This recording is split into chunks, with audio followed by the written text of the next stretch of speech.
Olá a todos, o meu nome é João Diniz e sejam bem-vindos a mais um episódio do A Bola Não Mente, o podcast sobre a NBA à portuguesa. Comigo tenho, nesta segunda-feira, ainda de manhã, Lucas Niven. Como é que estás?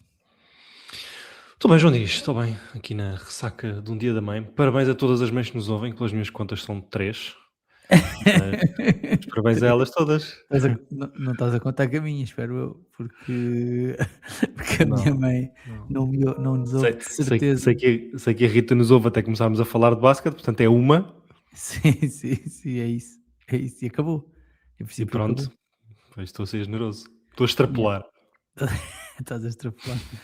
Ah, pá, puto, nem sei bem por onde é que é de começar hoje, porque até curtia fazer aqui uma intro sobre comida. Se bem que o ponto alto da minha semana gastronómica, já falei com o Ricardo na sexta, que eu fui ao Lamina, sabes? Já deves Não, ter não sei. ouvido. Não, ouvi-te, não tinha ouvido falar. Sim, sim. Mas ainda assim, na sexta-feira, consegui ir despachar uma maçada de sapateira. Uma marisqueira ali, numa marisqueira ali ao pé do Só por causa Montijo, das tosses. no Samuco, uma marisqueira no Samuco, Grande Samuco. que é uma clássica marisqueira que toda a gente ali chama Colasso, porque é o nome do senhor, mas na verdade chama-se Marisqueira do Samuco. E eu recomendo, Porque é o nome, recomendo, é um clássico. sim, Conheceres um sítio ou pelo nome do tipo que é dono daquilo ou pelo nome da terra onde está. sim. Então, pronto, teve de se despachar umas ostras, teve de se despachar umas gambazinhas fritas, teve de se despachar uma maçadazinha de sapateira. Pois. Boa, puto, boa.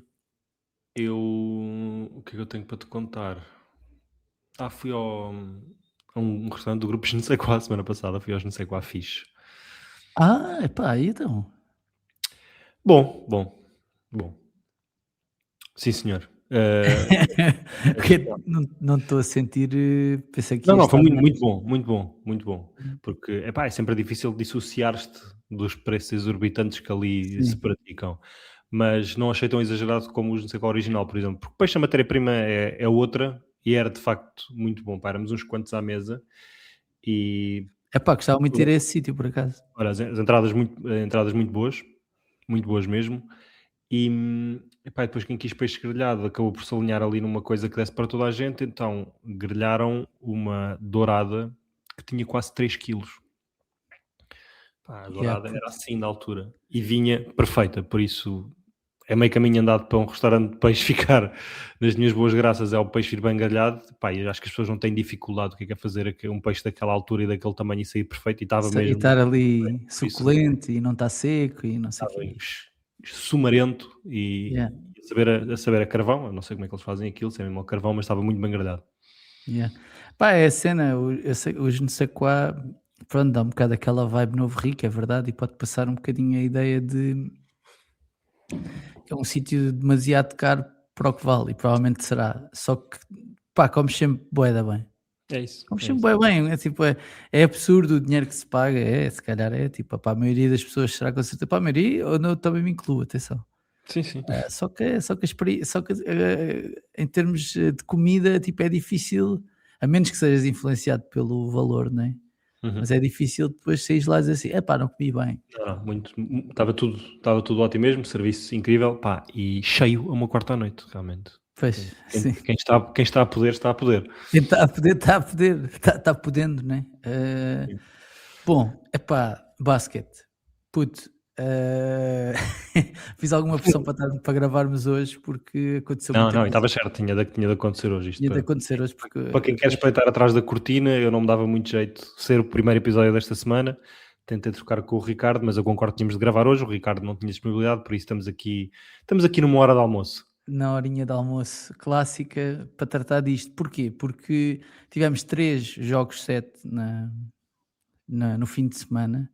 Tivemos os Celtics com os Sixers, os Pistons com os Magic e os Cavs com os Raptors. Pá, não sei se alguma vez tinha acontecido uma série, ou seja, uma conferência ter três das séries a ir a jogos 7. Pá, e o dos Knicks só não foi porque houve aquele outlier, que foi aquele jogo dos 50, que os Knicks ganharam por 50 pontos aos Hawks, não se Eu, preciso eu, tinha ido. eu vi que não havia, acho que foram 6 séries a pelo menos 6 jogos, Portanto, só a dos Thunder e a dos Spurs é que não foi, e isso não acontecia há 12 anos, parece-me. Pois, yeah. Diz um bocadinho, não sei bem o que é que diz sobre estes playoffs, se é Uhum. equilíbrio, se é. Equilíbrio é de certeza, mas se é o facto das equipas depois também terem malta lesionada, se isto depois também meio que calibra aqui, calibra aqui um bocado a coisa. Mas pronto, o alinhamento das meias finais de conferência está definido, já vamos falar dele na segunda parte. Nesta primeira, vamos falar dos jogos 7 e das séries que ficaram fechadas. E começamos, se calhar, já pelos Celtics, que são provavelmente a maior surpresa desta primeira Uhum. ronda dos playoffs. Os Celtics ficaram em segundo na temporada regular, viram regressar o Jason Tatum, que não jogou, é verdade, neste jogo 7, contra os Sixers, Favoritos à conferência nas casas de apostas? favoritos à conferência nas casas de apostas, favoritos a chegar à final, não digo que seriam favoritos na final, Uhum. mas favoritos claramente a chegar à final, e são eliminados pelos Sixers. Eu vou dizer de forma limpinha. Os Sixers que começaram mal a série tiveram a perder 3-1 e deram a volta de 3-1 para 4-3. Não aconteceu assim tantas vezes na história, já agora, Uhum. já aconteceu algumas nesta. Isso é 2 outra, vezes esta semana? essa era outra curiosidade que eu tinha, que é quantas vezes aconteceu na mesma ronda dos playoffs duas equipas virarem 3-1 para 4-3. Não sei se alguma vez tinha acontecido, mas duas viraram, os Pistons e os Sixers, e os Sixers acabam por ganhar, eu acho, com justiça. Acho com justiça por aquilo que se viu, principalmente nos últimos 3 jogos, foram aqueles que eles ganharam, mas quando foi preciso dar um passo em frente, e o Embiid só jogou 4 jogos, portanto o primeiro jogo do Embiid foi terrível, não é? Fez Uhum. menos 25, acho eu, plus minus dele, mas a partir daí, nos 3 jogos a seguinte, os Sixers dominaram os jogos e ganharam de forma, acho eu, até vou dizer natural, Uhum. natural por aquilo que se viu, que se viu em campo. Nem parecia que era os Sixers que tinham ficado em sétimo e os Celtics tinham ficado em segundo. Chegou ali uma altura que parecia que as posições estavam mais ou menos invertidas. Não sei se concordas comigo, puto. Concordo. Aconteceu quando a série estava 3-1, absolutamente ninguém esperava que esta reviravolta acontecesse, mas como tu dizes, à medida que o jogo 5 e depois o 6 e depois o 7 foram avançando, nada do que estávamos a ver estava a não fazer sentido. Os Sixers foram claramente a melhor equipa, ganharam 3 jogos, não há dúvida nenhuma em relação a isso, e foi o Zé Clow que disse, parecia que estávamos a assistir em tempo real à, à materialização do que achávamos que estas equipas podem ser no seu melhor, enquanto os Sixers passaram a época regular todos lesionados, e à medida que a série foi avançando, especialmente por causa das prestações do Embiid, que faz um jogo 7 bom, mas o jogo 6 em particular foi fantástico, os Sixers mostram aquilo que é o seu teto quando está toda a gente disponível, e isto toda a gente disponível é Embiid a um nível All-Star, é Paul George, vou dizer All-Star também, Segunda capacitado, vida, é uma segunda vida de Paul George. capacitado como jogador two-way, certamente. Há um bónus gigante que é o Edge Camp, que adiciona aqui um quarto elemento. O Maxi acima do All-Star a roçar ao NBA, aliás, ele vai ser, ele quase certeza que vai ser second ou third team All-NBA este ano, e por isso quando tens uma equipa com um All-NBA, 2 tipos a nível All-Star e um rookie que foi um dos 3 melhores da temporada, tens muito poder de fogo. Yeah. E esse poder de fogo coincide com a transformação dos Celtics naquilo que nós achávamos que toda a gente achava que eles iam ser antes do início da temporada, que era uma equipa que não sabíamos se ia ter o Tatum ou não. Portanto, tivemos o Tatum no 5, tivemos mais ou menos no 6 que saiu magoado e não tivemos no 7, e uma equipa em que à volta do Jaylen Brown e do Derrick White ia ser pouquinho, e à medida que esses dois jogadores tiveram que assumir mais e mais, a manta parece que foi ficando mais e mais curtinha, e pronto, podemos falar das escolhas do Mazzulla para o 7 e do Mazzulla em particular, mas sim senhor. Sim, queria só dar primeiro, antes de irmos aos Celtics, só dar aqui as flores aos Sixers, né? Porque Sem dúvida. acho que exorcizaram aqui alguns fantasmas Uhum. nesta série. 0-18 estavam os Sixers quando estavam a perder 3-1 em séries, ganharam. Yeah, yeah, 32-0 estavam os Celtics quando estavam a ganhar 3-1 em série, perderam. perdemos. O Joel Embiid estava a enfrentar potencialmente a quarta eliminação dos playoffs às mãos dos Celtics. Em 8 anos de playoffs, 4 teriam sido às mãos dos Celtics se não tivesse ganho este jogo. Os Celtics e os Sixers disputaram 6 séries de playoffs desde 82, os Celtics ganharam todas. Portanto, a última série de playoffs que os Sixers ganharam os Celtics foi há 40 e tal anos. Por isso foi um exorcismo total e completo. Foi um exercício grande e queria dar essas flores. Vamos ter tempo para falar dos Sixers, porque eles continuam nos playoffs e por isso vamos ter E na tempo para falar na deles. segunda parte vamos falar um bocadinho deles, Sim, mas acima de tudo, dar. Eu acho que foi semana passada que falei do que o Embiid fez, acho que na altura foi o jogo 5, talvez, de que ele deixa tudo em campo e ele quer muito ganhar por esta equipa. E eu que levantei o braço e disse: não, eu acho que não vamos voltar a ter o Joel Embiid ao nível All-Star. Ainda bem que ele me provou errado. Cada lance que disputa, eu encolho-me porque acho que ele está ali a disputar o último lance da carreira. Acaba o jogo a cochear, acaba o jogo a conseguir impedir ataques dos Sixers, e foi o segredo para esta série, porque vamos falar dos Celtics, agora falamos um bocadinho também do que foi o jogo 7, e ele pôs o frontcourt todo em foul trouble. Às tantas os Celtics tentaram jogar sem postes, tiveram com o Baylor Scheierman nele, o Jalen Brown defendeu um par de posses de bola, e simplesmente não houve resposta para o Embiid. sim.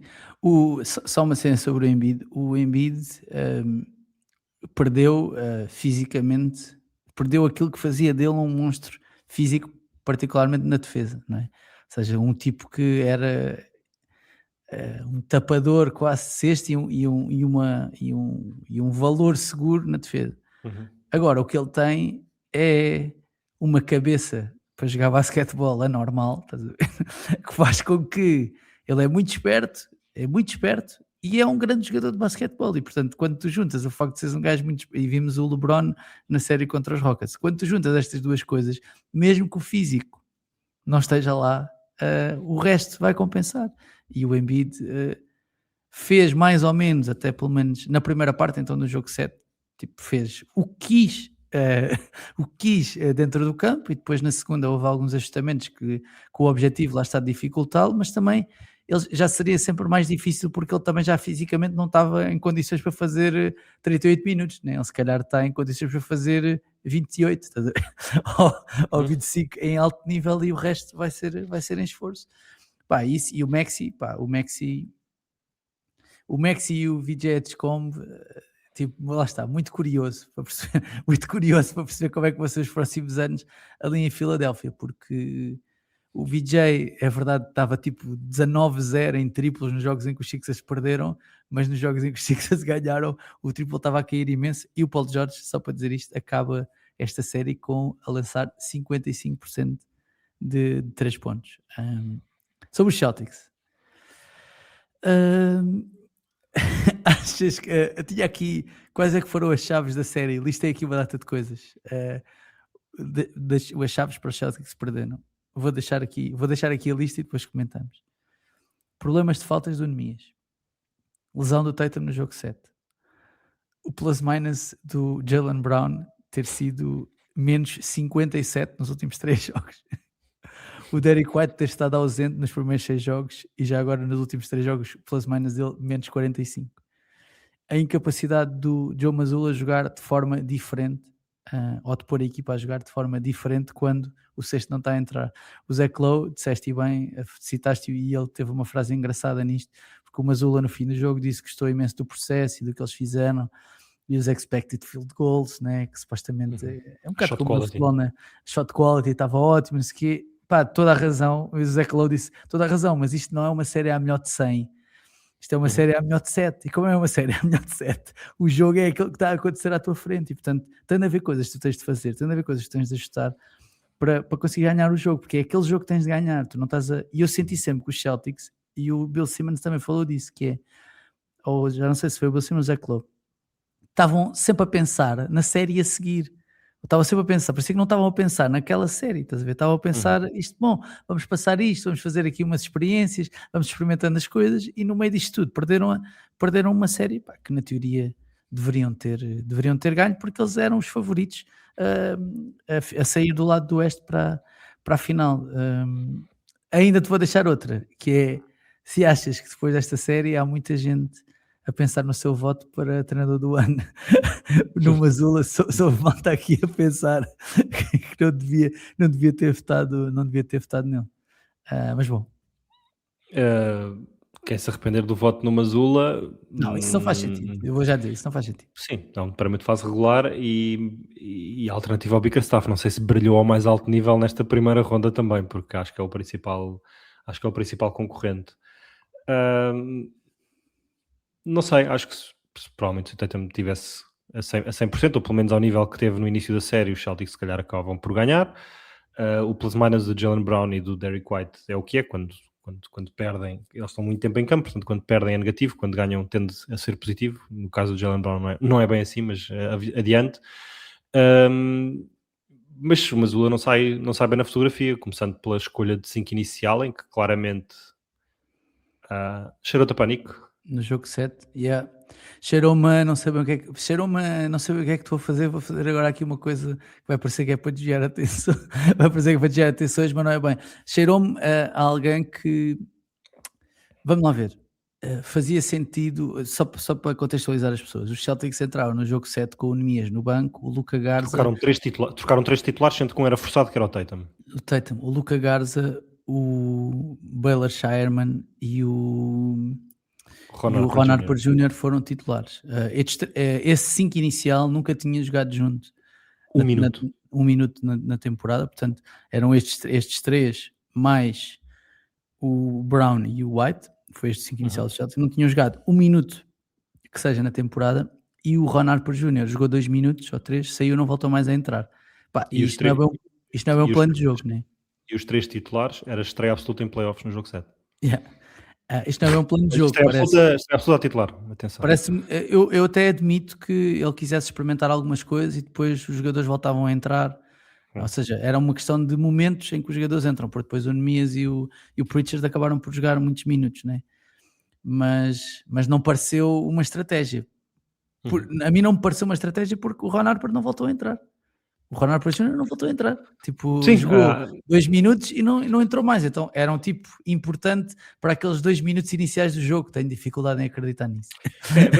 É uma coisa que vemos não raramente treinadores da NBA fazerem, que enfim, os treinadores da NBA normalmente têm a primeira linha, a segunda linha e depois uma terceira linha. E muitas vezes quando um titular se lesiona, optam por promover à titularidade um jogador da terceira linha para não mexer com aquela rotação inicial e da segunda unidade e depois logo vão ajustando. Portanto, acho que a ideia aí foi essa e foi completamente falhada.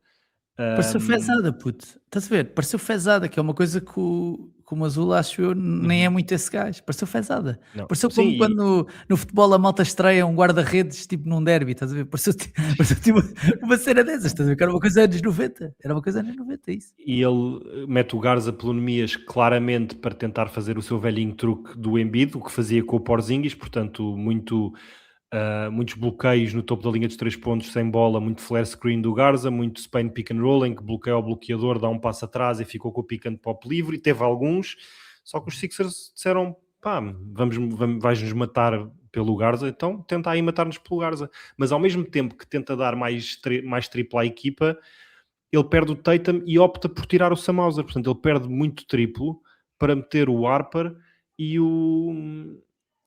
Quem foi o titular? O Harper e o Baylor Shireman. E o Baylor Shireman, enfim, o Shireman tem triplo, mas acaba sempre por perder. E depois a capacidade de criação ficou completamente nula. Rapidamente se percebeu que aquilo era o Jaylen Brown a forçar 3 contra 1 como sempre, ou não ia acontecer, e passado 3 minutos, lá está, saiu o Ron Harper para entrar o Peyton Pritchard, que ele gosta sempre de tê-lo a sair do banco. Acho que foi muito, muito arriscado. Eles acabam os 3 com 0 pontos, para quem vive debaixo de uma pedra e não reparou, nenhum deles pontua. E esta questão de meter o tipo da terceira linha a titular para não estragar muito a rotação, isto é um jogo 7, meu. Não há nada para estragar. Isto é os melhores lá para dentro e ponto final. Portanto, mesmo que ele achasse que havia alguma coisa para mexer, eu tenho alguma dificuldade em perceber... Tu achas que ele quis proteger o Nemias também? Não. Das faltas? Não. Houve muita gente que falou nisso. Acho que não. Acho que é um jogo 7. Tipo, se ele fizer as faltas, faz as faltas. Isto é como os treinadores que num jogo a eliminar tiram o tipo quando está com problemas de faltas para poupar para mais tarde. Poupar para mais tarde é Cancún, meu. O Nemias tem uma importância gigante. Há uma altura que os bloqueios que fazem aquela defesa. Ontem vimos claramente que a defesa dos Celtics, anteontem vimos que a defesa dos Celtics existe porque está lá o Nemias e não há outro gajo no plantel que dá. Aliás, o Vucevic é expulso da rotação, não é por acaso. Os Celtics sofreram 40 pontos no pintado por jogo na fase regular. Foram a melhor equipa de longe, a que menos sofreu. Yeah. Anteontem com o Luka Garza, tinham 14 pontos até o Nemias entrar. 14 pontos no pintado, sofridos. Portanto, já estavam 14 em meio período. Portanto, não pode... E é verdade, o Luka Garza fez as 2 faltas também em 5 minutos e tal. Não pode ser para o proteger, porque... Não, lá está, eu acho que ele depois acaba por protegê-lo porque fez uma coisa que demorou algum tempo a acontecer, que foi não colocar o Nemias a marcar diretamente o Embiid, não é? Tentar Como é colocar que o ele não faz Nemias esse ajuste? Como é que ele não faz esse ajuste mais há mais cedo tempo na série? na série, exatamente, ou seja, só para contextualizar, não é? O Nemias esteve sempre a marcar o Embiid na maior parte do tempo, mas na segunda parte o Mazzulla foi experimentando malta a marcá-lo, teve lá o Jaylen Brown, teve lá até o Hugo Gonzalez esteve lá, foram tanto outros jogadores para o Nemias ficar naquilo que se chama a ajuda, né? Ou seja, o Nemias estava com um tipo, outro tipo qualquer, pronto, Estava com o e pior lançador dos com o Sixers pior a lançador vigiá-lo à deles, distância. sim, e a ajudar, que é, na verdade, foi assim, na verdade, que os Celtics jogaram o ano todo, porque o Nemias, não raras vezes, não era o gajo que estava a marcar o posto adversário, era o gajo que estava na ajuda um bocadinho, como fazia também o Robert Williams e essa malta quando os Celtics, Sim, sim. quando estava nos Celtics. E em anos anteriores que havia o Nemias podia jogar com o Porzingis, podia jogar com o Al Horford, o próprio Drew Holiday conseguia aguentar-se com gente muito maior que ele, portanto o ano passado promovia-se muitas trocas. Esse é o maior pecado do Joe Mazzulla, é querer viver com esta matemática do triplo, mas em que ele tinha muito mais vantagens em encontrar mismatches quando tinha o Drew Holiday, porque era um terror no cross-match, ele podia estar a marcar um poste na defesa e depois quando corriam para o outro lado em transição, o adversário não tinha tempo de acertar marcações. O Porzingis é um tipo que do topo da linha dos 3 pontos via o triplo desde o meio campo e era sempre um perigo e conseguia lançar sempre que pudesse, portanto os pontos de pressão na defesa eram muito maiores e simplesmente o Mazzulla Ball com este nível de talento não dá. E depois as apostas acertadas que ele foi fazendo ao longo do ano, o Walsh e o Gonzalez eram dos tipos mais bem capacitados para ir fazer atrás do isso. Maxi. Eu tenho muita dificuldade em perceber que o Gonzalez tem 5 minutos por jogo nesta série em 4 jogos, não jogou em 3 deles. Como é que o Jordan Walsh não passa de 12 minutos e vai o Ronar para a pressão numa primeira titularidade lá para dentro? Não, a aposta foi completamente falhada, não é? Se tivessem ganho, estávamos aqui a chamá-lo completamente de gênio, e não é por isso que perdem, porque está 95-94 com 5 minutos para acabar, portanto eu acho não sei que se estávamos a chamá-lo de gênio, porque não foi por esse ajustamento sim, que eles iriam ganhar o jogo. Sim, eles, independentemente de como o jogo acabasse, passaram o jogo a correr atrás do prejuízo por causa da aposta inicial. Isso sem dúvida. Isso aí é verdade. Isso aí é verdade. É verdade que depois conseguiram recuperar, até chegaram a estar à frente na segunda, ainda na primeira parte, no segundo período, sim. Mas depois passaram o jogo a correr atrás do prejuízo. E depois ainda há outra coisa que se calhar podes-me ajudar aqui a tentar perceber, que é, eu até falei disto com o Ricardo no episódio passado, que é, se há um problema com as faltas do Nemias, porque é que não tentamos explorar o Embiid? Ou seja, porque é que, se o Embiid é o gajo que está a tirar falta de toda a gente, porque é que não tentamos explorar ele? Porque é que as trocas nos bloqueios não envolvem o Embiid? Porque é que não se entra para o cesto para cima do Embiid? Estás a ver? Porque é que não é esse o jogo que se está... Eu sei porque é, porque é morrer pelo triplo, não é? Mas num jogo 7, eu nem digo nos outros, nos outros também acho que podia ter acontecido, mas num jogo 7, ainda por cima o Embiid está claramente diminuído na segunda parte, tu percebes que ele a defender, ele não pode com uma gata pelo rabo já. Como é que isso não é explorado? Todas as posses de bola, não é de vez em quando, todas as posses de bola, porque quando isso aconteceu, deu sexto, sempre que isso aconteceu, deu sexto.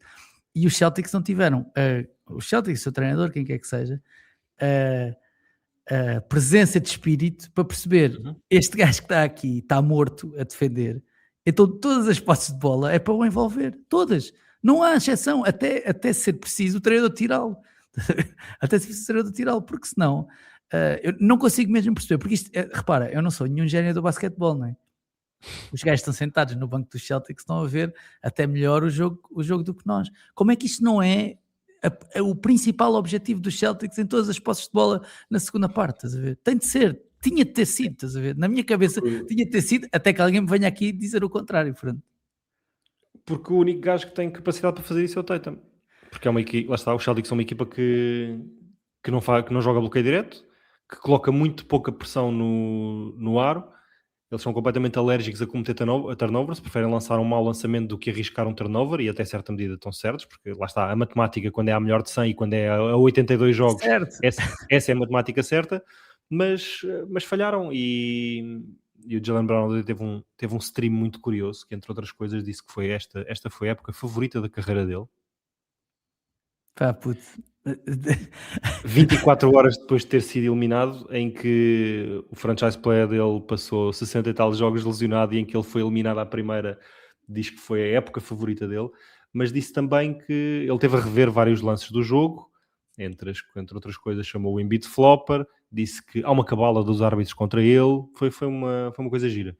E ao rever aquele lance com 99-98 em que tem o Nemias aberto debaixo do cesto em transição e passou a bola para o Pritchard, está a olhar para aquele passe, diz que teve medo que o Embiid pudesse desarmar o Nemias. O Embiid está com a linha dos 3 pontos, 2,5 metros Yeah. atrás do Nemias, Teve medo, ilimitado. nem pensaste nisso, puto. Diz só que não pensaste, não levantaste a cabeça, meu. Não viu ou teve medo de fazer turnover, das duas uma. E não quer admitir nenhuma delas. E diz que faz aquele passe para o Pritchard 100 vezes em 100. E provavelmente o treinador concorda com ele. E esse é o problema dos Celtics. Yeah. Essa jogada, atenção, eu acho que não está errada a jogada, que depois como se desenrolou, o lançamento do Pritchard foi bom, ou seja, ele escolheu não dar a bola ao Os Celtics Nemias. tiveram efetivamente lançamentos ótimos. Só que não meteram nenhum. Sim, ele escolheu não dar a bola ao Nemias, que era o passe mais acertado, mas os dois passos que aconteceram a seguir não foram errados, na medida em que o Pritchard também teve um bom lançamento. A questão é, o teu processo mental está completamente regrediu, estás a ver, na NBA, regrediu por causa desta cena, da estatística, porque tu na temporada regular passas o tempo todo a dizer, e bem, que o lançar triplo é melhor do que lançar de 2, estás a ver? E depois... Dois comprido. Sim, a memória muscular, a tua memória muscular é que nem olhas para debaixo do cesto quando está um gajo a cortar para lá, um gajo que, by the way, e se calhar agora podemos falar um bocadinho dele, pá, que eu acho, então ofensivamente, de certeza, fez dos melhores jogos. Foi mesmo pena os Celtics terem sido eliminados, foi dos melhores jogos que o Nemias fez este ano, dos melhores jogos que ele fez. Antes de irmos ao Nemias, e já te passo a bola para resumires o que viste do Nemias, os Celtics, lá está, é triplo, e no sábado foram 50, acho que foi 13 em 50, assim. E é o triplo do canto, como é quase sempre aberto, porque é criado a partir de drive and kick, ninguém lança triplos do canto contestados. O triplo do canto é o lançamento mais valioso do basquetebol. Não é. E muito menos nos playoffs. O lançamento mais valioso do basquetebol vai ser sempre um layup ou um afundance sem oposição, que era a posição que o Nemias tinha naquela altura. Esse é sempre mais valioso, porque é metida uma taxa virtualmente 100%, pelo menos 90%, é mais valioso do que um lançamento aberto do triplo do canto. E depois ainda há outro antes do triplo do canto, que é o lance livre. Ataquem o cesto, sofram faltas e façam lances livres, porque o lance livre entra a 75, 80%, continua a ser mais valioso que um triplo do canto. Perguntei ao Embiid como é que é. Bom, sobre o Nemias, pá, eu fiquei mesmo orgulhoso de ver o que ele fez no jogo. Não só acho que provou que é um gajo muito importante nos Celtics, como o jogo correu-lhe bem, tirando ali uma ou duas faltas. E atenção, é verdade que o Embiid é um bocado flopper em algumas coisas, e é verdade que o critério às vezes não foi igual entre o Nemias e o Embiid. Mas, by the way, porque nunca é, né? Nunca é o critério igual entre um tipo que foi MVP, ou que é All-Star, e um contrato quase mínimo na liga. Portanto, o critério não vai ser igual. E isso, esqueçam, estás a ver? Esqueçam. Sim, portanto, aquela falta em que estão os dois a agarrar e sai ao Nemias. A sim. quarta falta, aquela que ele está no chão e o Maxi até o consegue evitar a pitarem essa ao Nemias, acho que foi... Essa falta... Essa é muito estúpida, é um jogo 7, meu. O gajo atirou-se para o chão, se tivesse ido às pernas do Maxi era uma coisa, agora o Maxi salta e eu nem sei se chega a haver contacto. Foi a única. Agora o resto das faltas, o critério pode não ser igual para todos, não é? Mas o Nemias fê-las, pronto. Sim, fez aquela... Pá, o Mazzulla até pede... Um challenge absolutamente horrível, challenge, no braço, mas claramente. Ele depois arrependeu-se e pediu para reverter, mas depois já não deu, né? Porque já estavam a rever, não fez muito sentido. Mas eu acho que o Nemias, isto era uma das perguntas que eu tinha para ti, que é se achas que o Nemias sai com a posição dele reforçada nesta temporada ou se pode perder a titularidade na próxima? se perder a titularidade na próxima época é por alguém É que não está nos porque Boston Celtics hoje em dia. é isso, é isso. É porque tem de vir aí uma truta, estás a ver? É Vir aí uma truta do porque caraças. Vou buscar o não é, Gobert, estás a ver? não é bem o modus operandi do Brad Stevens fazer alterações gigantes, e não sei se eu estou a ver desistir do Derrick White ou do Jaylen Brown, vamos ver. Hum, Equipas na Conferência Este que tenham épocas falhadas, há aquele rapaz grego em Milwaukee que se deve sempre fazer uma chamada, portanto não sei o que é que os Bucks acham do Jaylen Brown ou assim, mas há de ser novela para o verão. Para já também não é o estilo dos Celtics irem atrás do Giannis agora nesta fase da carreira dele, veremos, mas o que o Nemias deixou para já, claro e evidente, é que é o melhor posto da equipa, ponto final. E isso não passou a ser menos verdade porque fez muitas faltas. Ele era o único jogador interior do Celtics com unhas para tocar a guitarra que eles precisaram de tocar no sábado. E teve um plus-minus positivo, ganharam o jogo por 9 nos minutos dele, perderam por 16, ganharam por 7 nos minutos dele, perderam por não sei quanto por 16 nos minutos sem ele.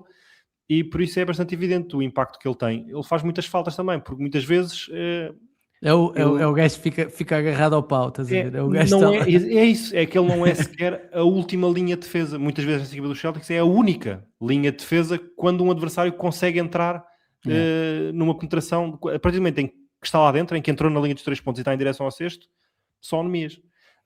E pronto, quando não tens os Drew Holidays e os Horfords e não sei o quê, a coisa fica mais difícil.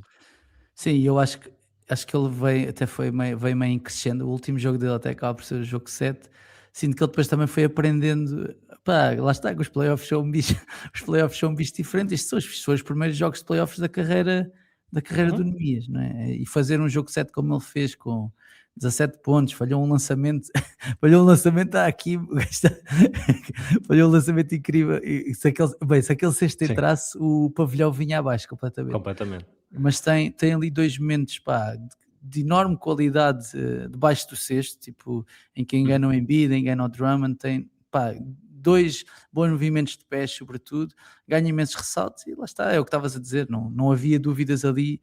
Aliás, até vou dizer mais, se os Sixers tivessem o Nemias, não era o Drummond que estava a jogar, provavelmente era o Nemias, era o Não, Nemias, nem tipo, pensar, nem nem pensar. sequer, Sim, sim. é cozinhado pelo Maxi na altura das decisões, que consegue dar a Pois, volta no bloqueio direto, mas não há mas quem como. é que não era cozinhado pelo Sim, Messi? sim, sim, sim. Enfim, é o que é. Sai satisfeito também destes playoffs, Yeah. porque estava com medo que, por ter passado o ano a defender num drop tão profundo, que fosse mais explorado no bloqueio direto e que pudesse dar muito tiro aberto. Era um risco ele poder ser o Mazzulo olhar e poder, não vamos conseguir jogar com este gajo. Isso não aconteceu de todo, eles não conseguiram foi jogar sem ele. E Yeah. por isso dá-lhe ótimas perspectivas para o que aí vem. Ele tem mais um ano de contrato que só está 50% garantido. Obviamente que vai ficar 100% garantido, mais mal os Celtics possam exercer essa opção. Aliás, nem tem opção nenhuma para exercer, basta não o dispensarem para o contrato ser garantido para o ano. São 2 milhões e qualquer coisa, menos 3, mas está já este verão elegível para uma extensão. Isso provavelmente merece atenção detalhada no final de junho, depois das finais acabarem, falarmos um bocadinho da situação contratual do Nemias, mas vem um ótimo cheque para ele. E lá está, os Celtics, apesar de terem baixado da Tex e dos Aprons, continuam numa posição de cap que é boa, mas não é fantástica. São mais de 100 milhões de dólares no Tatum e no Brown juntos, que são 2/3 do cap basicamente, e por isso não é à vontadinha que vão buscar um substituto para o Nemias. E quando tens o Nemias a este preço como titular, não sei se tens muita vantagem também em meter alguém à frente dele. Agora Yeah. é preciso ajuda no interior da rotação de Boston para ajudar o Nemias, não é para substituir o Nemias. Sim, é isso. A malta que eu ouvi, pelo menos disse, falou sempre a alguém para fazer companhia ao Keita e não para substituir Sim, o Nemias. eu também acho que o Nemias tem esta questão das faltas, que vimos especialmente no início da carreira, que era muito, muito grave, e também tem a questão do desgaste, que para um posto andar a fazer piscinas para trás e para a frente não é fácil, sem comprometer na defesa depois com o passar do tempo. Portanto, eu não acho que ele seja um jogador de 30 a 35 minutos por jogo, até por 35 minutos por jogo já não há muita gente que faça, mesmo os jogadores mais utilizados da liga andam ali nos 33 minutos por jogo. Acho que ele é um jogador de 24, 28 minutos por jogo, elite no papel que tem, como foi este ano, e depois é preciso alguém que seja capaz de aguentar o barco nos outros 20, 24. Yeah. Bom, bué Patreon sobre isto, meu. Vou ter de só dizer aqui, o Marco Logrado diz assim: Olá Eu vi, pessoal. eu vi uma composição, algures. Sim, sim, há duas, há duas. Olá pessoal, gostava de falar e ouvir a vossa opinião em relação aos Celtics do jogo 7, sem tirar mérito ao trabalho do Mazula ao longo da época, mas será que se deslumbrou no jogo 7? Quem é que num jogo 7 não começa com o seu 5 mais forte? Lá está. Acaba por bater dois recordes indesejados. Primeira vez que os Celtics perdem uma série depois de estarem a ganhar 3-1. Primeira vez desde que há registros que os três titulares ficam a zeros num jogo de playoffs. O que é que se passou aqui? É verdade que podia ter corrido bem, e se assim fosse, provavelmente não estávamos a ter esta conversa, mas será que, apostando mais na consistência e na identidade habitual da equipa, os Celtics não teriam passado? Eu acho que a identidade até teve lá. Tiveram várias oportunidades no quarto período para passar para a frente do marcador, mas a insistência no triplo acabou por não permitir. Fica a sensação de que, se tivessem conseguido ganhar vantagem nessa fase, o desfecho poderia ter sido diferente. De qualquer Uhum. forma, dar mérito a quem o merece. Excelente época regular dos Celtics, não esquecer isso. Parabéns ao Nemias por uma época inesquecível e parabéns aos Sixers que mereceram esta alegria depois de tudo o que passaram ao longo da época. Abraços para os três e avancem com muitas sugestões de comidinha. Sim, nós já falámos basicamente tudo aquilo que o Marco disse aqui. Isto até é mais uma análise do Eu que. discordo, eu discordo que o Mazul tivesse a fazer experiências para rondas mais à frente. Foi o Bill Simmons que disse isso. Eu não acho que isso seja verdade. E muito menos os jogadores estavam a pensar uma série ou duas à frente. São jogadores, estão ali para ganhar aquele jogo. Portanto, Yeah, e a questão da experimentação não alinho bem. Ele é um tipo que não tem medo de experimentar e experimentou mal. yeah. Diz o João Ceia, pergunta/rant sobre Jaylen Brown para vocês. O Jaylen Brown disse uma vez que era o melhor two-way player da liga e andava mortinho para levar os Celtics às costas como primeira opção sem o Tatum para poder dizer que é melhor que ele.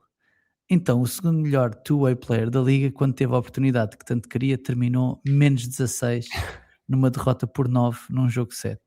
E isso explica-se muito pelo seu ego, que o leva a ter uma visão de túnel absolutamente desesperante. Agarra-se à bola e não a larga nem por nada, só quando a perde ou falha o lançamento forçado que tanto gosta de fazer. Outras estatísticas. Os Celtics nesta série sem Brown em campo são mais 43 e com ele são menos 23. Nas 9 post-seasons com os Celtics acabou com um plus-minus negativo de 7 e em apenas 2 teve um positivo. Nesta época regular em que não se calava que era o MVP, os Celtics com net rating de mais 13.9 sem ele e apenas mais 3.8 com ele. Outra estatística, os Celtics nesta série ficaram 2-1 em jogos em que o Tatum teve uma usage rate superior à do Brown e 1-2 quando o Brown teve uma usage rate superior à do Tatum. Não está a contar com o jogo 7, uma vez que o Tatum não jogou. O seu ego é o maior inimigo que fez com que ele não percebesse que ele não é, nem nunca será, e se ele diz isto com letras grandes, o número 1 desta equipa. Posto isto, gostava de saber a vossa opinião, mas para mim chega de Jaylen Brown nos Celtics e o seu ball hogging é insustentável e foi a razão para termos perdido os jogos 5 e 6. Jaylen Brown por Giannis para ontem. Já agora, já que vamos falar de Jaylen Brown, o André Mesquita no Patreon diz, reminder, 3 contra 3 de argumentos de Inês contra Lucas, entre o Jaylen Brown ficar / ser trocado, aguardando simulações de trocas. Abraço a todos. Abraço a todos. É normal quando se perde, se tenta encontrar culpados, não é? E claramente que o Jaylen Brown, não sendo o único culpado da série, era o jogador em qual os Celtics depositavam mais esperanças, ainda para mais sem o Tatum, que pudesse ser um fator importante ou que pudesse ser um fator decisivo, lá está, nesta série. Só duas outras coisas sobre isto, que é, sem o desculpar, é muitas vezes pedido ao Jaylen Brown que faça coisas na defesa que não é pedido à maioria das estrelas da liga, ou dos jogadores mais importantes das equipas. Nomeadamente, ele teve a defender o Embiid, não é? Que não há de ser propriamente, ou seja, ele não está a descansar, não está a descansar na defesa, e isso acontece. Ainda ontem no jogo vimos o Banquero a defender o Cade, mas não vimos o Cade a defender o Banquero, por exemplo. Estou a dar um exemplo só para dizer que é normal que isso também seja desgastante. Agora, o que não é normal é aquilo que sempre aconteceu na carreira do Jaylen Brown, que é a tomada de decisão que está melhor, não é a tomada de decisão do Jason Tatum. E por isso é que ele provavelmente nunca vai ser tão bom jogador como o Jason Tatum é, porque a sua capacidade de tomar decisões dentro de um campo de basquetebol não é a de um All-NBA, não é de um All-NBA, First Team All-NBA, não é. E no outro lado, a jogar contra ele, tinhas o Tyrese Maxey, que até tem um estilo de jogo que podia ser propício, não é? A perdas de bola, a maus lançamentos, etc. Mas tu vês que ele, a cada momento, toma quase sempre a melhor decisão. Quase sempre a melhor decisão. Se é para lançar, é para lançar. Se é para entrar para o cesto, é para entrar para o cesto. Não comete turnovers. E por isso, ainda quando tens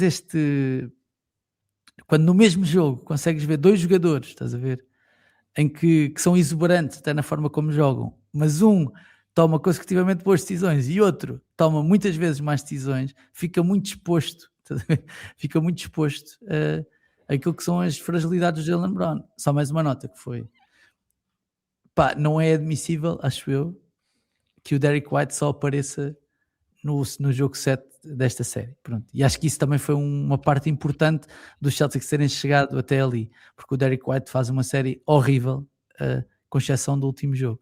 Horrível. No lançamento. Atenção, no lançamento. Estava desaparecido, não é? Por isso, é isto. Enfim, primeiro o ponto interessante que tu deste aí sobre o Maxey, os Sixers ganham esta série porque ganharam a batalha dos turnovers aos Celtics, fizeram menos 8 turnovers no conjunto dos jogos. O Tyrese Maxey faz, deixa-me ver o número para não me enganar porque é assustador, faz 46 assistências para 9 turnovers. Ele teve menos de um turnover e meio por jogo nesta série. O próprio Embiid, que o historial dele de playoffs, e à medida que a série vai avançando e se vai cansando mais, toma mais decisões a partir do poste e no capítulo do passe, faz 28 assistências para 10 turnovers. Portanto, estes dois jogadores fizeram 74 assistências para 17 turnovers. É brutal. É brutal. E isso é uma grande razão para terem ganho esta série. Sobre o Jaylen Brown, o Jaylen Brown assinou o segundo maior contrato da história da NBA. O primeiro foi do Tatum. À data que o assinou. O Jaylen Brown, para o ano, é o sétimo jogador mais bem pago do campeonato. Isto, quer se queira, quer não, há uma disparidade grande entre o valor que ele tem e o valor que ele recebe. O valor que ele recebe influencia sempre a prestação da equipa, porque há oportunidade de custo-oportunidade. Não se pode ir buscar outros tipos, ou estamos mais... Tivemos que mandar em fora o Drew Holiday, o Porzingis e o Al Horford e toda a gente, porque estes contratos existem.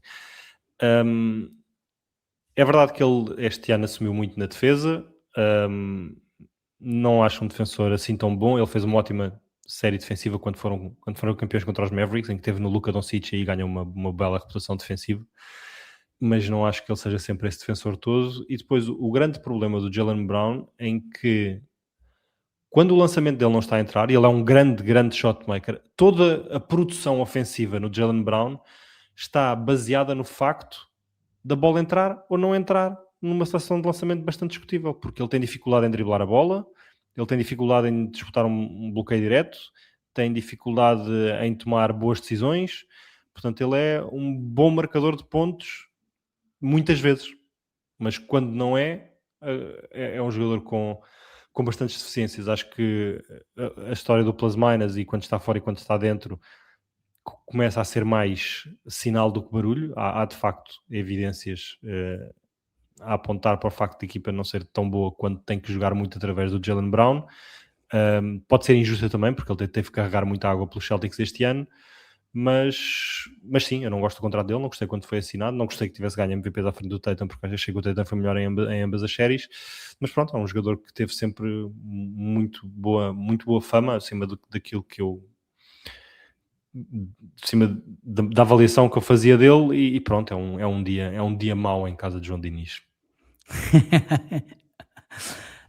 Sim, não gostei nada das declarações dele no fim do jogo. Eu tenho Jaylen Brown como um tipo... É óbvio que tu tens de ser demasiado confiante para jogar na NBA sempre, né? Ou seja, tens de ter uma confiança irracional, quase todos eles têm. Mas há ali uma série de coisas que ele diz que nas vibes para mim não foram boas. Sinto que estamos a assistir a uma Westbrookização de Jaylen Brown, tipo, está tudo contra mim, tipo, assim uma mistura de Draymond Green com o Russell Westbrook. Tiveram o filho, saiu o Jaylen Brown e as suas declarações incompreensíveis. Pá, admito que possa haver alguma frustração ali à mistura, não é?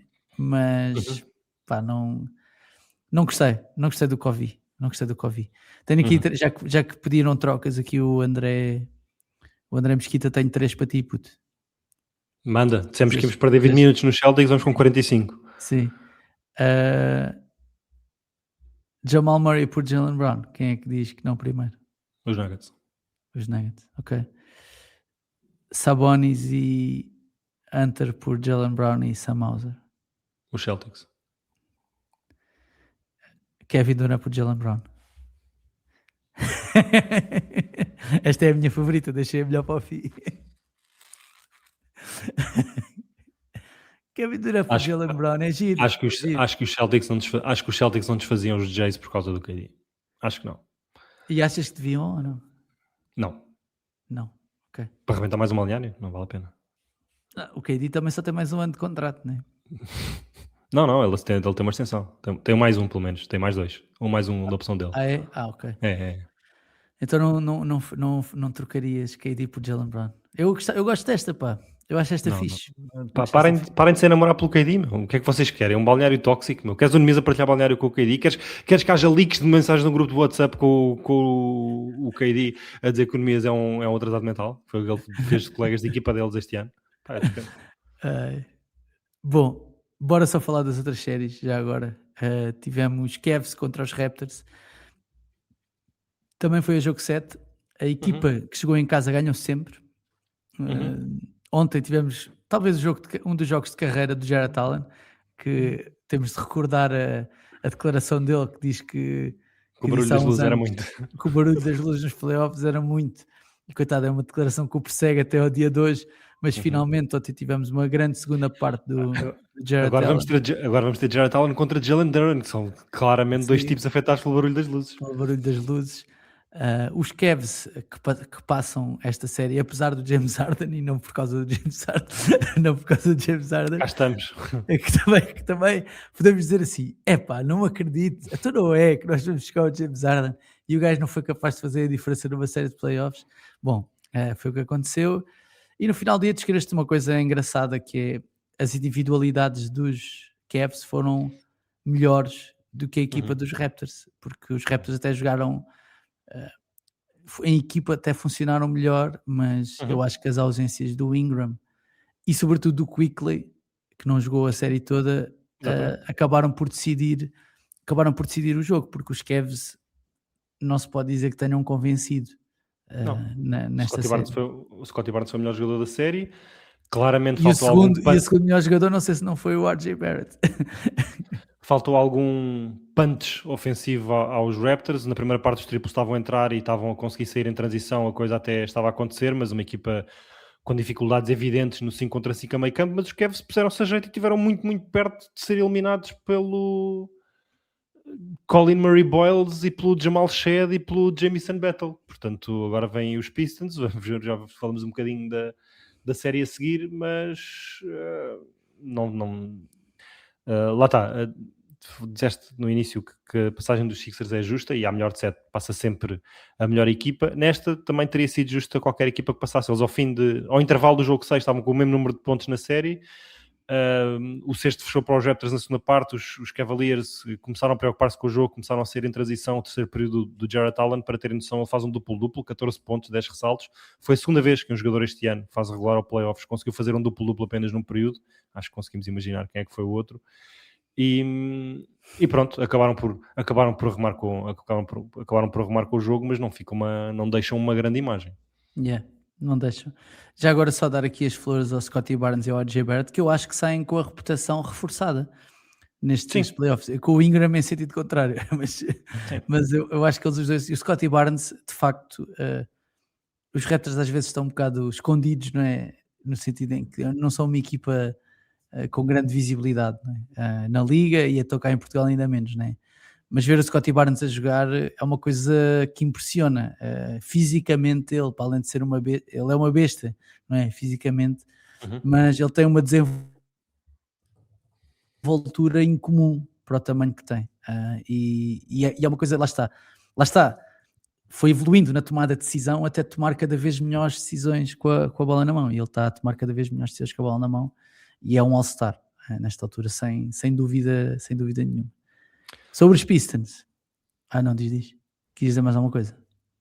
Não, eu só despedir-me dos Raptors dizendo que foi pena as asneiradas que fizeram, que foi o ano passado quando era uma extensão de contrato ao Brandon Ingram, ainda sem ele ter feito um jogo para o assegurar, porque ele foram buscar os Pelicans, ele ia ser free agent e deram-lhe um contrato, um cheque em branco, basicamente, deram uma extensão completamente incompreensível ao Poeltl, e isso vai-lhes complicar muito a vida, porque é um dos ponteiros mais caros da NBA já no próximo ano, e uma equipa que tem aqui por onde trabalhar, claramente, com esta rapaziada toda que muita gente nem sabe o nome, junta com o Scottie Barnes, este crescimento do RJ Barrett, e ver o que pode dar com o Quickley, podia ser aqui uma base forte para alguma coisa, mas se calhar para o ano são oitavos ou nonos ou décimos, porque não estou a ver como é que vão pegar no Poeltl e no Ingram, que dificilmente serão jogadores positivos daqui para a frente nas suas carreiras. Enfim, o Ingram pode ser marginalmente, mas para o que recebe, duvido.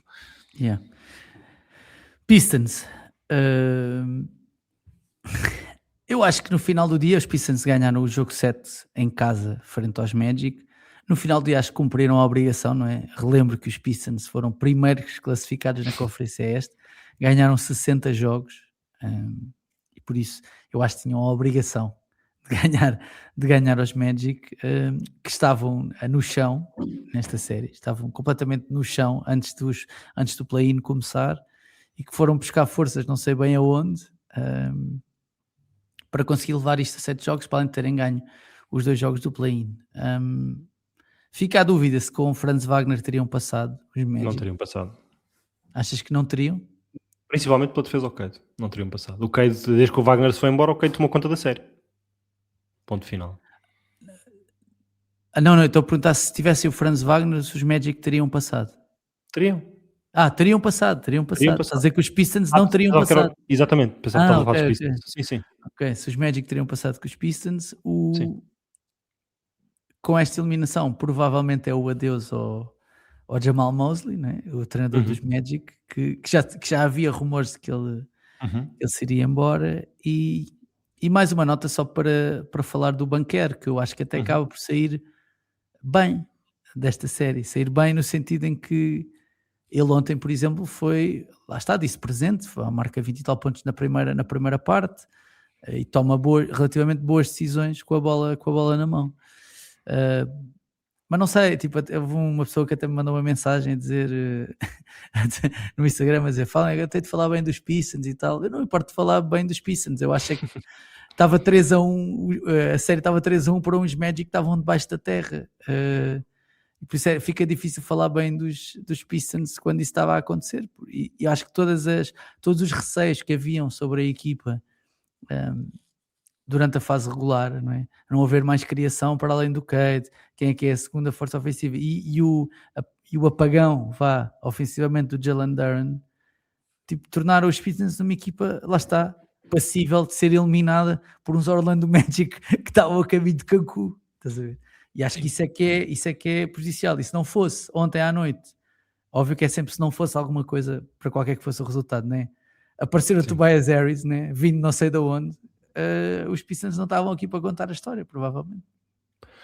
Sim, eu posso dizer bem dos Pistons. O Cade tomou conta da série desde que o Franz se foi abaixo. O Ozar Thompson decidiu mostrar ao mundo que é o segundo melhor defensor do planeta Terra. Acaba uma série de 7 jogos com 16 roubos de bola e 16 desarmes de lançamento. 32 stocks em 5 jogos. É completamente alarve o que o Ozar está a fazer. O Tobias Harris faz um jogaço, que é poético depois dos Sixers terem passado na véspera, e agora temos Sixers contra Tobias Harris, que é... Alguém tem de passar, é engraçado. Não temos, aliás, não temos. Podemos ter na final de conferência. Só na final de conferência. Exatamente. Mas é um colapso total e absoluto dos Magic, que depois de se enganarem eles próprios e a nós também com aquele 3-1, e por causa da lesão do Franz, infelizmente para eles, mas lá está, faltou esta era, entre aspas, dos Magic, e alguma coisa vai mudar, sempre marcada por ausências do Suck, ausências do Banquer, ausências do Wagner à vez, mas mesmo quando os vimos todos juntos, esta equipa não foi boa o suficiente. O colapso, desde o intervalo do jogo 6, em que eles marcam 19 pontos na segunda parte de um jogo de playoffs, 19 pontos. no jogo de segunda parte, na segunda parte do jogo 6, num jogo em que para fechar uma eliminatória, falharam em casa, 23, em casa 23 não. lançamentos seguidos, né? Não foi uma coisa assim. Diniz, se eu vier ver aqui o resumo da época, uma equipa da NBA este ano, a média de uma equipa, do Thunder aos Wizards, a média de uma equipa da NBA num jogo são 42 lançamentos de campo, concretizados. Portanto, 10 por período, mais ou menos. Tu sabes quantos lançamentos de campo os jogadores não banquer fizeram nos últimos 6 períodos, no último jogo e meio? Portanto, se fosse a média da NBA, tinham concretizado 60. 20. Nem mais um, nem menos um. 20, acertaram 20 lançamentos de campo em que 6 períodos os jogadores não banquer. São 3 e tal, são 3,5 por período. É um lançamento de campo de 4 em 4 minutos. É muito pouco. É completamente inacreditável. E por mais crédito que queiramos dar à defesa dos Pistons, os adeptos dos Magic, se Deus quiser, vão ter um treinador que saiba desenhar jogadas ofensivas. Eu tinha dito há umas semanas que acho que o Banchero não ia cair e o Banchero novamente dá aqui uma prova de que eu não sou o maior fã dele e critico às vezes na fase regular e demonstrativamente a equipa é melhor em campo com o Franz Wagner do que com ele. Ele é um jogador de playoffs, ele é um jogador de 16 jogos, não é um jogador de 82. É o segundo jogo. Ele é claramente um gajo que dá o passo em frente nestas ocasiões. Claro. É o gajo que... Claramente. Aquela malta que joga melhor em playoffs, sim. Segundo jogo 7, segunda vez acima dos 35 pontos, só há 2 jogadores na história que fizeram, foi ele e o Luka, são os 2 jogadores, com pelo menos 2 jogos 7, aqueles que têm a melhor média de pontos, Luka Doncic e Paulo Banchero. 2 derrotas para o Paulo, tinha sido há 2 ou 3 anos com os Cavs, também um jogo 7, em que as equipas da casa ganharam sempre o jogo. E não sei bem o que é que te dizer, que obviamente que não vai ser o Banchero a estrela que vai ser sacrificada, o Mosley está de saída, e eu acho que por problemas de cap, por constrangimento, porque esta equipa não é boa o suficiente para o dinheiro que está a gastar, o Jalen Suggs, que num dia bom parece o Derrick White, num dia mau parece o Derrick White é mau também. Lançou abaixo de 30% de campo, lançou 20% de triplo, e portanto um tipo que joga 50 jogos por ano, ou 40 jogos por ano, ou 50 jogos por ano, e não consegue oferecer espaçamento ao Banchero, eu acho que vai ser... E o dinheiro que ele ganha, não é? Ou seja, é sim, porque é ele um não ganha contrato dinheiro. Não ganhou 35 milhões este ano, do mal ou menos é um contrato que está a descer, e isso pode aliciar alguma equipa que queira fazer uma aposta nele, mas ainda assim é muito dinheiro para um tipo que vai ter bola na mão, porque é base, apesar de poder ser segundo base, obviamente, deve ser segundo base, obviamente, mas que lança a estes níveis na NBA de hoje em dia. Sim, aquele ou é o Derrick White ou é o Alvarado, tipo, e de repente é só alma, estás a ver? É só alma, é só querer. Isso depois também não chega. No Patreon, o Gonçalo Cunha dizia assim: boas malta, ainda resta alguma confiança nos Pistons ou nos Cavs depois desta primeira ronda? Problemas de matchup são a causa para tantas dificuldades. Sinceramente, como adepto dos Knicks, seria um grande falhanço não chegar às finais da NBA este ano com o Oeste em cacos. Os Sixers, dependerem do Embiid saudável para jogar 40 minutos por jogo para serem competitivos em 2023, deram jogos e exibições épicas, mas preferia que isto fosse resolvido a 4 ou 5.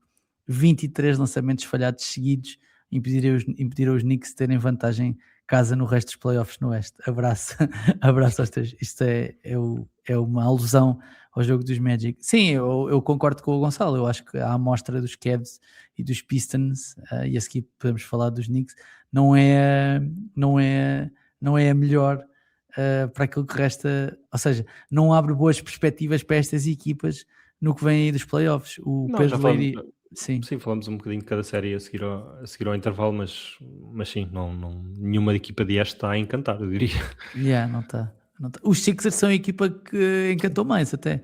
Claro. O Pedro Leiria dizia: a pergunta desta semana é sobre os Sixers, acham mesmo que o Embiid a jogar alguns minutos e descansar outros, esta dupla VJ Max e um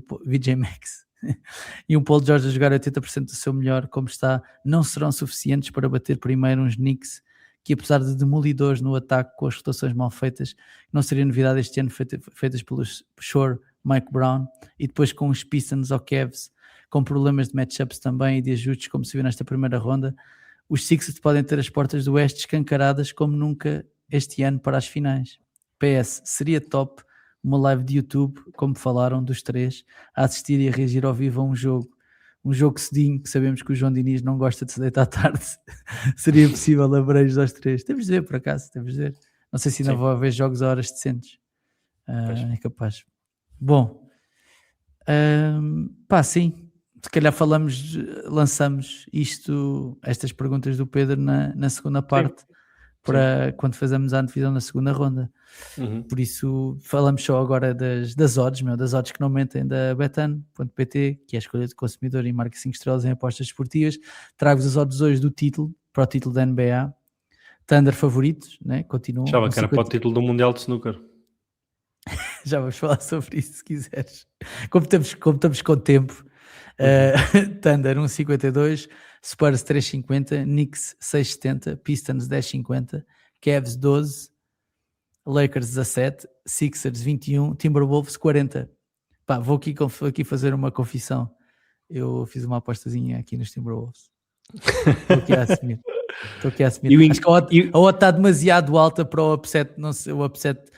Ou seja, eu acho que os Timberwolves, de todas as equipas que estão aqui... eu acho que ofereceste dinheiro ainda bem, achas? Porque a Betan sim. A premissa é simples, o Ant não está a 100% e estás a dizer-me que os Timberwolves vão ganhar aos Spurs e aos Thunder consecutivamente sem vantagem caseira. Eu acho que... não, mas por isso é que a odd é 40, né? Por isso é que a odd é 40.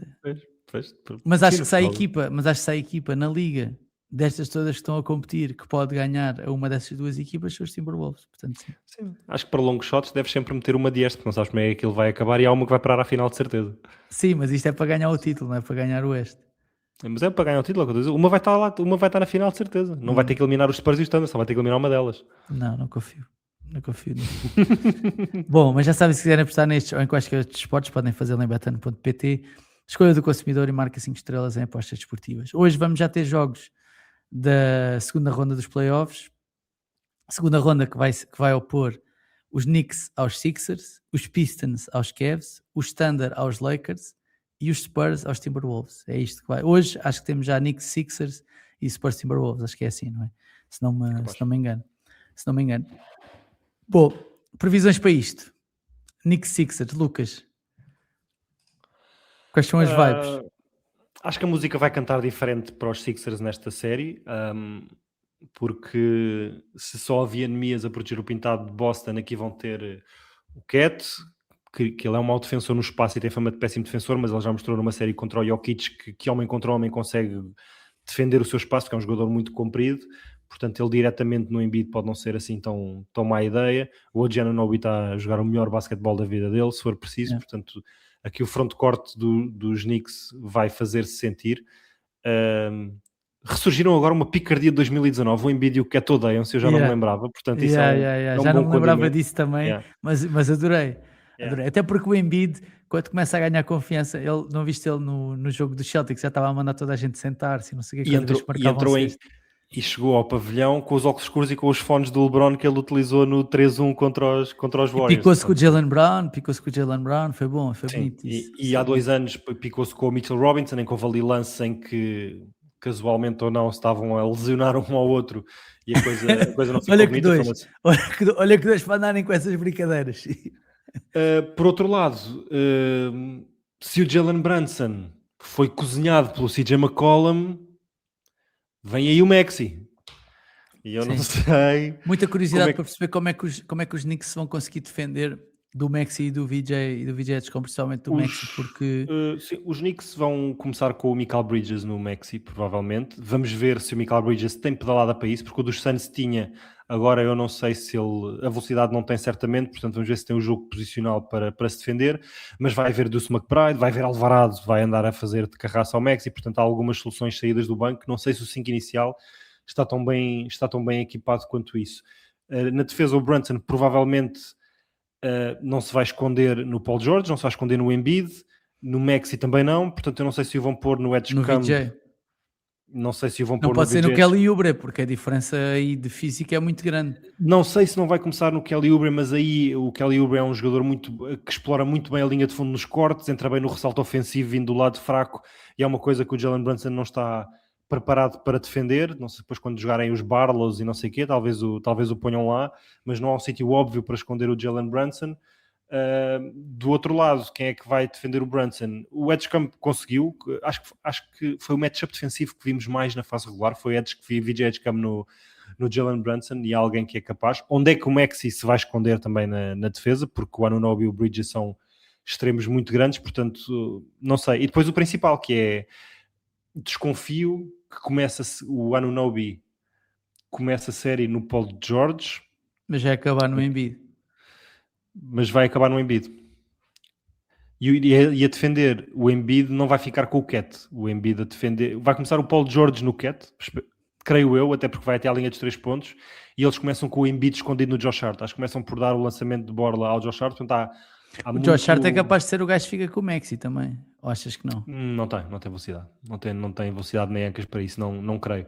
E por isso há muitos matchups interessantes, nomeadamente como é que vai correr o Embiid no Hart, que eu acho que eles vão Então fazer preferes isso. pôr o Embiid do que o Maxi no Hart?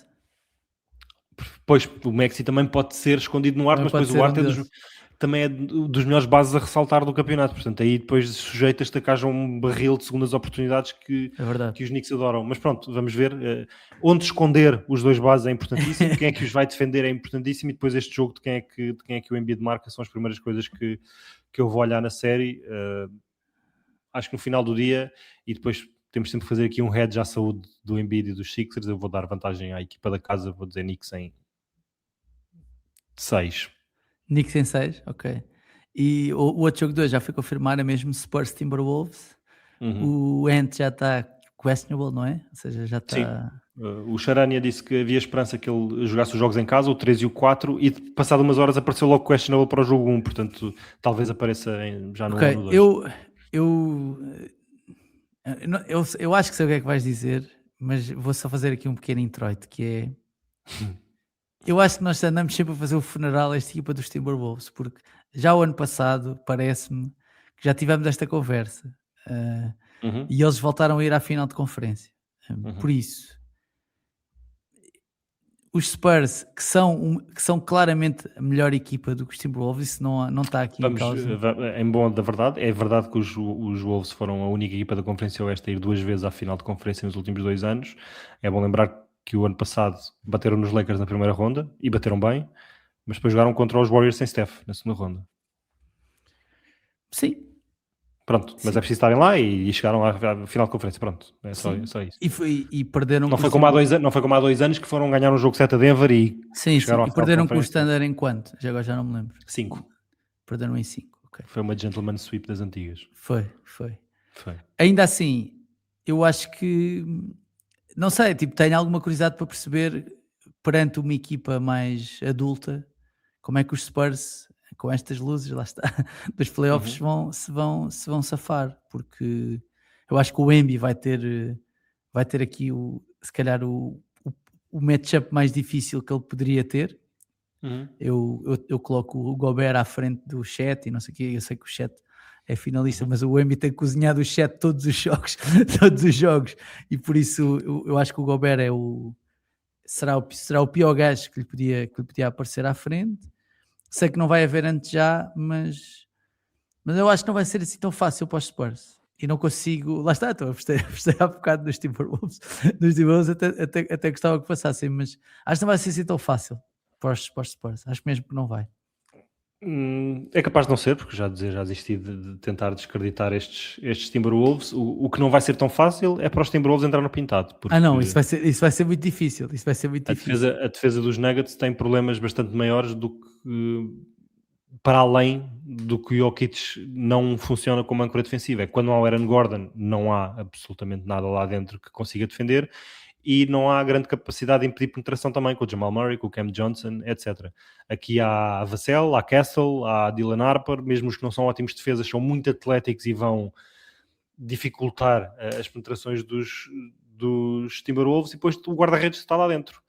Eu se fosse os Wolves, não sei se a minha estratégia não seria meter o Randall no Wembanyama, porque o Randall é um tipo fortíssimo, tem ali o centro de gravidade mais baixo, e dar-lhe massa e impedir que ele ocupe zonas interiores. Portanto, obrigá-lo a receber ali na zona dos cotovelos, fora, obrigar a jogar o Wembanyama. Viver com o triplo do Wembanyama. Viver com o triplo do Wembanyama e usar o Gobert nas ajudas.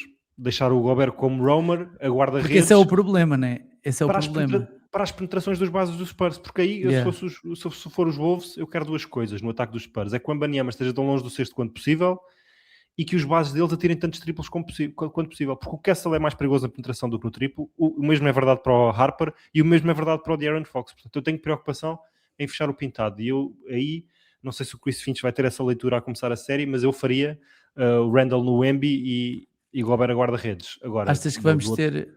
do Já outro agora... lado, não sei Yeah. sem Ant, não sei como é que os Wolves vão ter output suficiente para marcar Sim. pontos aos Spurs, sinceramente. Achas que vamos ter muitas vezes o Naz Reid com o Gobert e o Randall, os três ao mesmo tempo, para evitar isso que estavas a dizer? Para fechar o pintado? Talvez.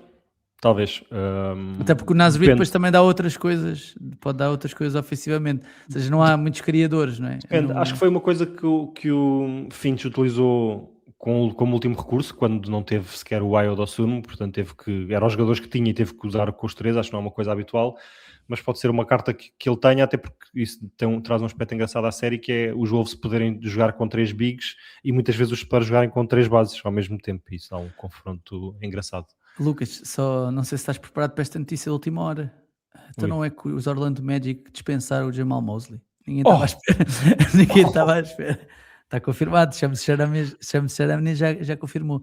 Só uma cena que é... Aliás, eu acho que os Magic ontem basaram de Detroit, apanharam o avião e depois quando foram buscar as coisas ao pavilhão, o cartão do Jamal Mosley já não funcionava. falaste aí do Randall no Embi. Não sei se não pode passar por lá o nosso puto Jaden McDaniels também. Mete nojo. Achas que não? Não, acho que aí é preciso um tipo com um cabedal para ocupar espaço e impedir que ele ganhe centímetros. Acho que não. Acho que o Jaden McDaniels vai ter muito com que se preocupar no perímetro. Ok. Mas acho que vou dizer Spurs em 5. Spurs em 5? Ok, gentleman. Estás mesmo com essa confiança toda? Ok. Pistons Cavs. Apaixonante, hein? Apaixonante, um apaixonante Pistons Cavs. Acho que lá está, estas séries de playoffs estão equilibradas e tantas a ir a jogo 6. Os playoffs da NBA começam-me a fazer lembrar os playoffs da NHL, do hockey no gelo, em que as margens são muito curtas e as séries tendem a ficar mais longas e com maior imprevisibilidade. Isto é por causa do triplo, é por causa das séries estarem cada vez mais dependentes dos matchups dentro do matchup. Já não é só simplesmente a equipa mais forte vai passar. Tipo, o sétimo seed tinha passado 2 vezes nos últimos 40 anos, ou lá o que é que foi. O sétimo seed nos últimos 5 anos passou 3 vezes. Portanto, estamos muito mais abertos a surpresas, a séries equilibradas e a matchups que não favorecem o seed mais alto. Esse foi o caso dos Magic com os Pistons. Os Pistons não gostaram de jogar contra os Magic. Acho que este vai ser um bocadinho mais favorável. Primeiro porque estes Cavs não me convenceram nada, por muito que os Pistons não me tenham convencido. Os Cavs também não me convenceram.